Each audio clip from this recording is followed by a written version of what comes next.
Bonjour, bonjour, bonsoir. Comment allez-vous? Bien, j'espère. Voilà. Bonjour, bonjour, bonsoir. Selon là où vous vous trouvez, comment allez-vous? Bien, j'espère. Bonjour encore à nos 118 abonnés.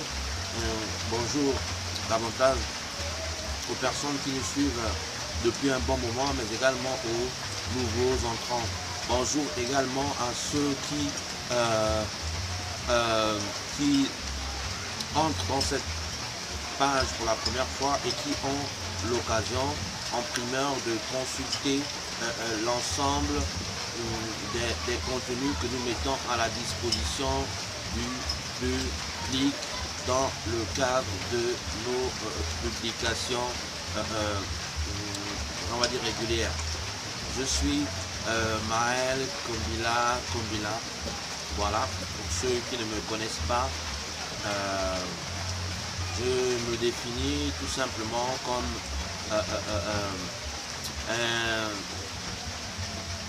un croyant, quelqu'un qui croit beaucoup en Dieu, mais surtout quelqu'un qui a davantage l'occasion d'éclairer un certain nombre de personnes sur un certain nombre de sujets d'actualité, mais également comme un individu à part entière qui a l'occasion, n'est-ce pas, de proposer aux abonnés, aux consommateurs que vous êtes un certain nombre de contenus. Voilà, donc c'est un peu ça. L'actualité, vous le savez, à mon sujet, c'est tout simplement la finalisation de mon dernier produit de l'esprit, mon œuvre littéraire la plus récente, qui n'est autre que Coup d'État. Œuvre dont je vous ai déjà fait l'introduction dans une vidéo précédente, et il était question tout simplement dans cette vidéo précédente que prochainement j'allais tout simplement vous présenter cette œuvre que Dieu m'a davantage permis, n'est-ce pas, de d'écrire, que Dieu m'a davantage permis de mettre sur papier. Donc cette œuvre, c'est une œuvre d'actualité, une œuvre portant sur un sujet, je dirais même intemporel, un sujet qui a profondément, d'une manière ou d'une autre, marqué notre société, marqué l'État d'une manière pas souvent saine, on va dire ça comme ça. Donc le produit que je vous présentais, je disais, c'est tout simplement, que je viens vous présenter aujourd'hui encore une fois, c'est tout simplement mon manuscrit qui n'est autre que Coup d'État, et qui sortira d'ici là dans les prochaines semaines, dans les prochains mois, avec l'aide d'un éditeur de la place. Pour le moment, nous sommes encore avec certaines personnes au niveau des négociations, et je voudrais tout simplement inviter des personnes qui me regardent, des personnes qui seraient potentiellement, des éditeurs qui seraient potentiellement intéressés à publier cet ouvrage, de tout simplement me contacter ou de me laisser un commentaire, un contact sur lequel je peux davantage les joindre. Donc il était question pour moi la prochaine, dans la vidéo précédente, je disais de tout simplement vous annoncer très prochainement cette œuvre, bien vous présenter tout simplement cette œuvre à travers une partie de cette dernière, notamment je me suis proposé aujourd'hui de vous présenter cette œuvre, notamment à travers l'introduction, mais également à travers vous présenter la conclusion de cette œuvre intitulée Coup d'État. Mais avant que de vous lire, mesdames et messieurs, mes bien-aimés, l'introduction et ensuite la conclusion de cette œuvre, je vais tout simplement rappeler encore le plan, n'est-ce pas, de cet ouvrage, afin que chacun puisse davantage être édifié sur la structure même du livre. Donc, en termes de présentation, en termes de sommaire, voilà, en termes de plan, autant pour moi, du livre, nous avons un livre qui est structuré en deux grandes parties. La première grande partie, c'est tout simplement intitulé la place du coup d'État dans la nation. Et la seconde grande partie, elle est tout simplement intitulée les raisons, les intérêts et les risques d'un coup d'État. Dans la première grande partie, mesdames et messieurs, nous avons trois principaux points que nous abordons, notamment la place du coup d'État dans l'état de non-droit. Le second point que nous abordons, c'est-à-dire le point B, est tout simplement la place du coup d'État dans le cadre de l'état d'urgence. Et le troisième point que nous abordons, c'est tout simplement la place du coup d'État dans le cadre de l'état de droit. D'accord, ça c'est pour la première partie. Et quant à la seconde partie, n'est-ce pas, nous abordons, je disais tantôt, les raisons, l'intérêt et les risques d'un coup d'État à travers trois points. Notamment le premier point, nous énumérons un certain nombre d'origines, ou j'énumère tout simplement un certain nombre d'origines liées à ce phénomène actuel, qui n'est autre que le coup d'État. Et au niveau du point B, je présente un certain nombre de bénéfices, n'est-ce pas, potentiels, des bénéfices que l'on pourrait davantage observer chez certaines personnes qui ont à un certain moment réussi, n'est-ce pas, à opérer de cette manière. Et quant au point C, je présente tout simplement les méfaits d'un coup d'État. Pour vous donner une idée, n'est-ce pas, mesdames et messieurs, sur le contenu de ces différents points abordés, je voudrais tout simplement dire à quelqu'un que au niveau de... Lorsque je parle, n'est-ce pas, de la place du coup d'État dans le cadre de l'état de droit, j'énumère notamment trois axes. Je présente cela notamment en trois axes. Le premier axe, c'est tout simplement la mise en place d'un coup d'État en situation d'anarchie. Nous savons, mesdames et messieurs, que tel que aujourd'hui dans le monde, il n'y a pas un État officiellement anarchiste. Mais cela ne signifie pas pour autant que cela ne puisse pas arriver un jour. D'accord? Donc, il est tout simplement question pour moi dans cette partie de me mettre en situation dans un cadre où l'État serait, n'est-ce pas, gouverné par un système anarchiste. D'accord? Quelle sera la place du coup d'État dans cette situation particulière? Quels seront les éléments qui pourront être à l'origine potentiellement d'un coup d'État dans un État anarchiste? Donc il est tout simplement question pour moi de présenter cette hypothèse. Quant au second axe que j'aborde à l'intérieur de la place du coup d'État dans la nation dans le cadre de l'état de non-droit, c'est tout simplement l'axe portant sur le renversement probable d'un gouvernement anarchiste. Il est tout simplement pour moi question dans cette partie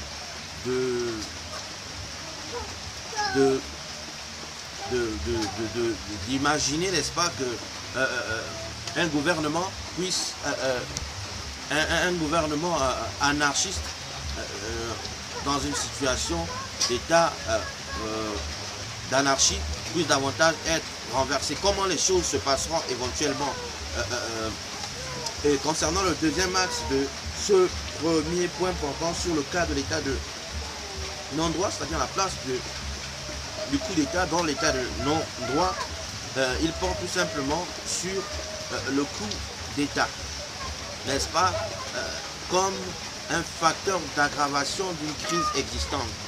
Vous savez, je voudrais tout simplement dire à quelqu'un à travers cette partie que lorsque on parle, on imagine, ou on imagine, n'est-ce pas, qu'un État, un gouvernement, un pays puisse davantage être gouverné par un État anarchiste. Il est de manière évidente que le fait même que les anarchistes puissent s'installer au pouvoir concerne déjà en quelque sorte, c'est déjà en quelque sorte une sorte de crise. Voilà, parce que qui dit anarchie dit en réalité système politique qui encourage le désordre, système politique qui encourage les libertés individuelles, d'accord, sans pour autant opposer des limites à cela. Donc, cela, je montre dans cette partie que déjà le fait qu'un gouvernement anarchiste puisse arriver au pouvoir constitue déjà en quelque sorte une crise. Et que si à cette crise vient s'ajouter un coup d'État, c'est comme si nous avons une crise qui vient tout simplement s'ajouter sur une autre. Et lorsque nous avons cette combinaison-là, je mets en perspective ce que ça peut davantage apporter comme effet négatif au sein de la nation, au sein du pays dans lequel ces choses ont davantage l'occasion de se dérouler. Concernant le cas de l'état d'urgence, c'est-à-dire la place de coup d'État dans l'état d'urgence, j'aborde également 3 axes. Le premier axe, c'est tout simplement, il est tout simplement question pour moi de montrer les premiers signes de faiblesse des auteurs d'un putsch. Oui, parce que si vous ne le savez pas, il y a les auteurs d'un putsch, n'est-ce pas, qui sont souvent présentés comme des hommes forts, sont en réalité des hommes ou des femmes faibles. Tout simplement parce que, et ce qui le prouve autant pour moi, c'est un certain nombre de mesures qui ont davantage l'occasion de prendre. Des mesures non pas pour renforcer, d'accord, pour renforcer le pouvoir institutionnel ou des institutions, mais davantage des mesures pour se protéger contre des représailles ou contre des attaques autant pour moi. Donc il y a un certain nombre de mesures que j'énumère et qui constituent bien évidemment des signes montrant que ces personnes qui arrivent au pouvoir par des actes de coup d'État sont tout simplement peuvent être tout simplement considérés comme des hommes et des femmes fragiles, des hommes et des femmes qui ont davantage peur de ne pas durer une fois arrivés au pouvoir, de ne pas atteindre leur objectif à moyen et long terme une fois arrivés au pouvoir. Donc je montre les premiers signes, d'accord, et que l'on peut davantage constater chez les auteurs de coup d'État, que l'on soit au Burkina Faso, que l'on soit au Burkina Faso parce que c'est l'actualité bien sûr, que l'on soit je sais pas, que l'on soit en Tunisie, que l'on soit, peu importe, voilà, peu importe le pays dans lequel il y a davantage déjà eu, l'occasion de connaître le coup d'État, n'est-ce pas, et de voir ces hommes en armes arriver au pouvoir, vous constaterez qu'il y a des points communs entre tous ces hommes. Il y a des décisions semblables qu'ils ont davantage l'habitude de prendre et qui sont considérés comme étant des signes de faiblesse. Donc ça c'était pour le premier axe. Dans le deuxième axe, je montre tout simplement à quoi consiste l'instauration et la pérennisation illégitime de l'état d'urgence dans la nation. Là, à quoi consiste ou bien quel est l'intérêt de l'instauration et de la pérennisation illégitime de l'état d'urgence dans la nation. Donc à travers cet axe, qu'est-ce que je vais montrer? Je viens tout simplement montrer que le fait que l'état d'urgence soit davantage déclaré par des auteurs de coup d'État, d'accord, et et que cela puisse davantage perdurer dans le temps, n'a pas forcément un caractère légitime. C'est-à-dire que ce ne sont pas forcément des situations qui elles peuvent être bien sûr légales tout simplement parce que les auteurs de coups d'État se servent de la constitution, des institutions ou de la justice dans leur intérêt. Mais l'instauration et la pérennisation de l'état d'urgence n'a pas forcément un caractère légitime. Dès lors qu'il n'est pas reconnu par le peuple, dès lors que ce système est établi de manière unilatérale par des hommes en armes qui viennent de perpétrer un coup d'État. Un coup d'État non pas au nom du peuple, non pas en réalité au nom d'une révolution quelconque, mais davantage un coup d'État en leur nom personnel. Voilà. Et au niveau du troisième axe, je montre tout simplement, il est tout simplement question de l'embrigadement et des abus des auteurs de push. L'embrigadement et les abus des auteurs de push. Vous savez, lorsque des personnes ont davantage l'occasion de commettre un coup d'État et arrivent au pouvoir, il y a souvent des mesures qu'ils prennent qui consistent à isoler la population ou un certain nombre d'acteurs politiques, un certain nombre de membres de la société civile, un certain nombre d'opposants, n'est-ce pas, des mesures visant à les cantonner quelque part, des mesures visant à limiter leur mouvement, à limiter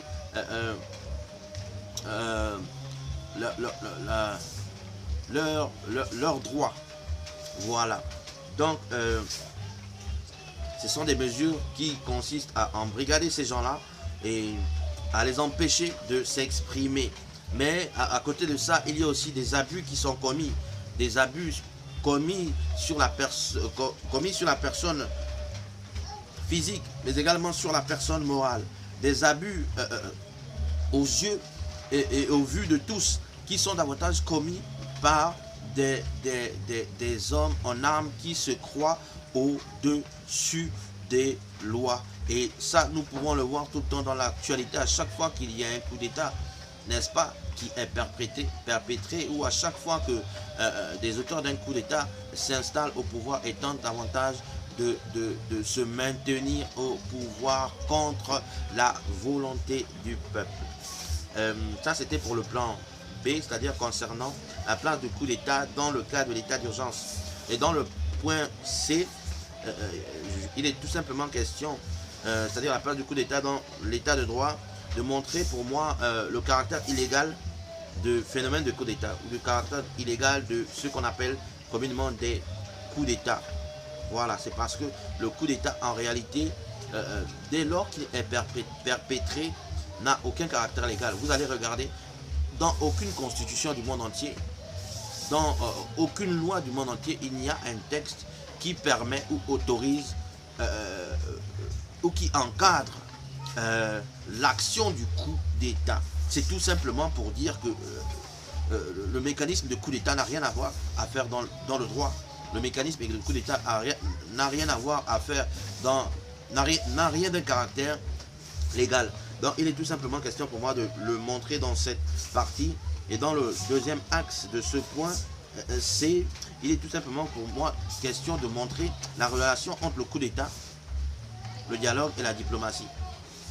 La relation entre le coup d'État, le dialogue et la diplomatie. Vous savez, on a souvent constaté que une fois, bien, peu importe des personnes qui ont davantage l'occasion de perpétrer ou de mener des coups d'État, à un moment ou un autre, ils arrivent à une étape, n'est-ce pas, que l'on appelle l'étape de dialogue. Dialogue entre les acteurs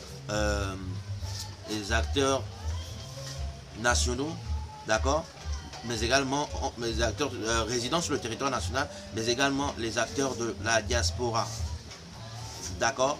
C'est une étape importante qui est l'étape de la diplomatie. Donc il existe bien une relation étroite entre le coup d'État et le dialogue. D'accord? Mais également entre le coup d'État et la diplomatie. Voilà. On a rarement vu des pays ou des membres d'une junte arriver au pouvoir et ne pas mener des actes diplomatiques, tout simplement parce que ces actions à l'extérieur visent tout simplement à légitimer leur organisation, mais aussi à légitimer leurs actes, leurs actions au niveau de la communauté internationale. Donc il est tout simplement pour moi question pour moi de montrer la relation entre le coup d'État, d'accord, le dialogue et la diplomatie. Ça c'est dans le second axe. Dans le troisième axe, il est tout simplement question pour moi de montrer, de présenter le coup d'État, n'est-ce pas, comme un facteur d'instabilité institutionnelle.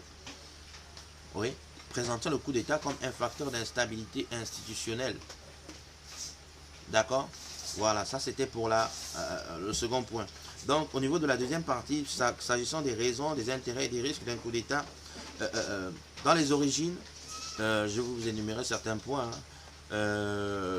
Parmi les origines que je présente, il y a tout simplement l'insécurité, n'est-ce pas, qui est souvent présentée par un certain nombre d'acteurs à l'origine de ces coups d'État, qui serait l'une des raisons pour laquelle certains militaires, certains hommes en armes décideraient de sortir de leur caserne pour renverser des autorités légalement établies ou des autorités légitimes. D'accord? C'est l'une des raisons, l'insécurité. Mais il y a aussi le ressentiment et la frustration. Je présente ces éléments. Mais comme troisième élément, il y a aussi les complots multiples. D'accord? Ça, c'est au niveau des origines. Donc, déjà, il y a l'insécurité, il y a le ressentiment et les frustrations. Mais il y a aussi les complots multiples qui sont trois raisons potentiellement qui peuvent conduire ou qui ont souvent conduit au phénomène du coup d'État dans une nation. Ça c'est pour le premier point. Quant au deuxième point, c'est-à-dire au niveau des bénéfices, je donne également trois éléments, notamment le sentiment personnel, d'accord. Qu'est-ce que ces auteurs de coups d'État, en termes d'émotions, quelles sont les émotions qui les traversent, n'est-ce pas? Quelles sont les émotions ou les pensées qui peuvent davantage les réconforter, qui viennent de poser un acte salutaire. Au niveau du second axe, j'aborde tout simplement les privilèges du pouvoir. Voilà. Je présente les privilèges du pouvoir comme étant des éléments pouvant être considérés comme bénéfiques pour les auteurs du coup d'État ou d'un coup d'État. Et comme troisième élément concernant les bénéfices, je présente tout simplement l'aura positive que dégagent parfois curieusement les auteurs d'un coup d'État. Aura perceptive du point de vue des populations qui les acclament, qui les adulent, mais également de certains gouverneurs, de certains hommes politiques, de certains acteurs de la société civile qui semblent vouloir les approcher, les aborder, les convoiter. Concernant le point des méfaits, je présente trois arguments, notamment le premier, c'est tout simplement le coup d'État comme un élément qui pervertit non seulement la Constitution, mais également l'ensemble des institutions de la République. Comme deuxième argument, je présente le coup d'État comme étant un élément qui fissure la démocratie universelle, qui fissure les valeurs démocratiques, qui remet en cause le système démocratique universel, qui a pour beaucoup de personnes dans le monde une importance capitale et qui a davantage joué un rôle important, un rôle majeur, un rôle décisif sur l'évolution de la société. Voilà. Et comme étant le troisième argument concernant les méfaits, je présente tout simplement les traumatisme irréversible du coup d'État. Oui, parce que, mesdames et messieurs, les coups d'État qui sont menés laissent bien évidemment des traces dans la mémoire, des traces devant l'histoire, des traces devant Dieu, des traces auprès des individus qui sont directement victimes de ce phénomène, mais également des générations futures qui auront l'occasion de rencontrer, d'étudier, n'est-ce pas, l'histoire de leur pays, l'histoire des coups d'État dans leur pays. Voilà, ça c'était pour le plan, n'est-ce pas, du livre. Donc, sans plus attendre, je vais, comme promis, n'est-ce pas, chose promis, chose due, commencer à vous lire l'introduction afin de vous donner un peu une idée de tout le contenu, de tout ce qui est développé à l'intérieur de ce livre. Donc voilà, je commence. Le phénomène des coups d'État est souvent associé à la prise du pouvoir étatique par les armes. Il est souvent mené par des soldats et des politiques en quête de gloire et de pouvoir. Pour ces protagonistes douteux, l'usage du coup d'État est parfois perçu comme le seul moyen d'accéder au pouvoir et l'ultime option pour tenter de ramener de l'ordre dans le pays. Les coups d'État et les tentatives de coups d'État ne sont pas des phénomènes nouveaux pour la majorité d'entre nous. Ils semblent avoir commencé au ciel avec Lucifer avant de se propager sur la terre. Mais aujourd'hui, les coups d'État et les tentatives de putsch semblent plus répandus dans les pays du Sud, qui regroupent la majorité des pays du tiers-monde, plutôt que dans les pays du Nord, qui comprend la majorité des pays émergents et développés. Par ailleurs, nombreux sont les coups d'État qui ont marqué l'Antiquité, le Moyen-Âge, les temps modernes et l'époque contemporaine. L'ampleur du phénomène et son impact, mais encore son évolution, ont marqué en profondeur les hommes et les femmes de tous les âges et de tous les horizons, chacun à sa manière. Leurs échecs ou leurs réussites ont été dans de nombreux cas déterminants pour de nombreuses nations et les civilisations dans lesquelles elles ont évolué. Apprécié par les uns et redouté par les autres, le phénomène de coup d'État ainsi que ses tentatives ne sont pas forcément le signe que l'on verra systématiquement le bout du tunnel après leur mise en œuvre ou leur exécution. Bouleversant l'ordre et même amplifiant le désordre, les coups d'État ont souvent été source de tragédies et de drames multiples. Pour les partisans de la démocratie, les coups d'État n'ont pas bonne presse. Que l'on soit en Afrique, en Europe, aux Amériques ou en Asie, mais encore dans les pays occidentaux ou orientaux d'influence démocratique ou d'obédience communiste, ils sont considérés comme des menaces sérieuses pour toutes les autorités qui sont aux affaires et au pouvoir. Bien que nombreux sont les dirigeants qui sont eux-mêmes parvenus au pouvoir par ce moyen, ils sont majoritairement tous, la plupart du temps, ouvertement contre ce dernier, en particulier une fois qu'ils se sont établis et implantés au sommet de la pyramide du pouvoir.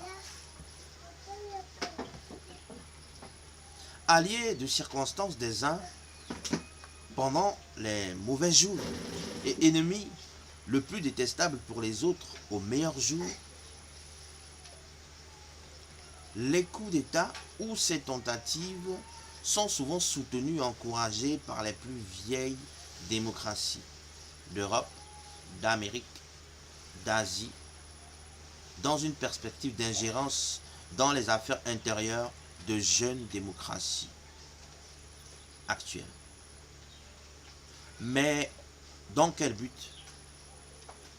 Et pour quelle raison? Mais encore, quelle est la place des coups d'État dans la société aujourd'hui? Ou qu'est-ce qui peut pousser des personnes, des personnalités ou des personnages à préparer, planifier et à mettre en exécution des coups d'État militaires ou constitutionnels aux conséquences sans précédent? Voilà, ça c'était pour l'introduction. Concernant la conclusion, je vais également, comme promis, vous la lire. En somme, le coup d'État est un phénomène conduit la plupart du temps par des hommes et des femmes en armes. Ils sont militaires ou paramilitaires pour certains, mutins pour d'autres, et même rebelles ou miliciens encore pour d'autres. La mise en place d'un coup d'État nécessite incontestablement un minimum de moyens matériels, financiers, mais également immatériels. Bien que fréquents sur le continent aujourd'hui, les coups d'État ne sont pas des phénomènes exclusivement africains ou dus à notre époque. Ils ont évolué avec le temps et se sont adaptés à leurs auteurs. Ils peuvent toucher les plus grandes démocraties, mais aussi les dictatures les plus dures. Les causes qui mènent souvent à leur mise en œuvre sont multiples et variées. Et si les gens en font encore usage à notre époque, c'est très probablement que pour eux, ils présentent un véritable intérêt. Mais ils présentent également de nombreux risques, parfois très mal mesurés par ses auteurs. Les coups d'État ont fait des heureux, certes, mais également et surtout des victimes au plus haut sommet de l'État, comme dans la population. Ce n'est pas pour autant que ces partisans ont renoncé à opérer par ce moyen. Bien que son caractère illégal est véritablement admis et reconnu par les États du monde entier, leurs dirigeants et une majorité des populations, il n'en demeure pas moins que son usage reste paradoxalement toléré, même jusque dans les plus hautes instances internationales. Et le plus surprenant, c'est qu'une grande partie de l'opinion publique n'est même plus choquée par son caractère chronique. Aujourd'hui encore, nombreux d'entre nous et plusieurs médias présentent les auteurs de coups d'État comme étant des hommes forts, hommes avec un grand H. Mais comment un homme fort peut-il ne pas marcher dans la droiture? Comment un homme fort peut-il agir de manière injuste? Comment un homme fort peut-il trahir son pays en renversant son président, son gouvernement et décider de prendre en otage la nation tout entière et l'ensemble des institutions de la République? Comment un homme fort peut-il comploter dans l'ombre pour destituer des élus du peuple? Comment un homme fort soutenu par le peuple peut-il finir par détester son propre peuple et décider de piller les richesses du pays? Comment un homme fort peut-il ne pas aimer le système démocratique? Comment un homme fort peut-il se comporter comme Lucifer qui a tenté de renverser son créateur? Les questions restent posées et le débat désormais ouvert. Mais en ce qui me concerne, un homme fort ou une femme forte, c'est quelqu'un qui fait le bien à autrui et ne rend pas le mal par le mal. Pour moi, un homme fort se trouve dans l'axe du bien, donc du côté de la lumière, mais surtout met un point d'honneur à toujours montrer le bon exemple en servant son pays. Ce qui semble être le contraire des putschistes dans leur majorité. Par ailleurs, je pense que tous ces putschistes ne sont pas forcément des hommes et des femmes sans cœur. Que certains semblent, au fil du temps et des responsabilités, déconnectés, que certains, soient au fil du temps et des responsabilités déconnectés de la base et idolâtrés à tort ou pour de mauvaises raisons. Ma conviction est que, quelque part, au fond d'eux, se trouve parfois un brin d'humanité.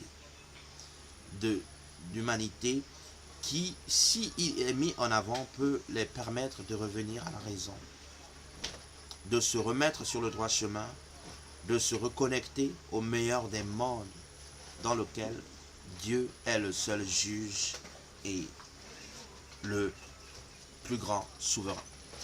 Voilà, ça c'était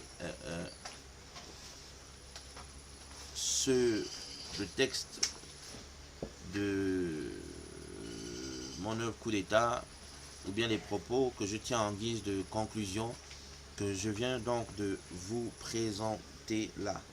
Voilà, comme je disais tantôt, chose promise, chose due. Mon souhait est que d'ici là, l'ouvrage puisse davantage être mis à votre disposition et que vous puissiez davantage vous le lire. Sinon, le lire et méditer sur tout ce qui a été dit, tout le travail qui a été fait derrière. Voilà, donc c'était juste ce que je tenais à vous dire aujourd'hui. Et je vous remercie encore davantage d'avoir pris le temps de m'écouter, d'avoir pris le temps de regarder ce contenu. N'hésitez surtout pas de me donner des conseils concernant la page, car cette page, ce n'est pas la page d'un individu, c'est davantage la page de ceux qui la suivent, d'accord, de la communauté que nous constituons. Voilà, je disais, je suis Maël Komila, et je tiens encore à vous dire merci et à vous rappeler toujours et toujours que je vous aime. Et je crois que nous sommes sur la bonne voie, que des choses se feront d'ici là par la grâce de Dieu, et que vous serez, sinon vous êtes déjà les témoins d'une histoire extraordinaire que je vais écrire avec vous, et que nous avons déjà même commencé à écrire au nom puissant de Jésus-Christ de Nazareth. Donc, en attendant que de nous revoir la prochaine fois, je vous dis tout simplement que Dieu vous bénisse, et qu'il bénisse vos familles, qu'il bénisse vos nations, et qu'il vous garde surtout en bonne santé. Au revoir et à bientôt. Et n'oubliez pas, je vous aime. Bye.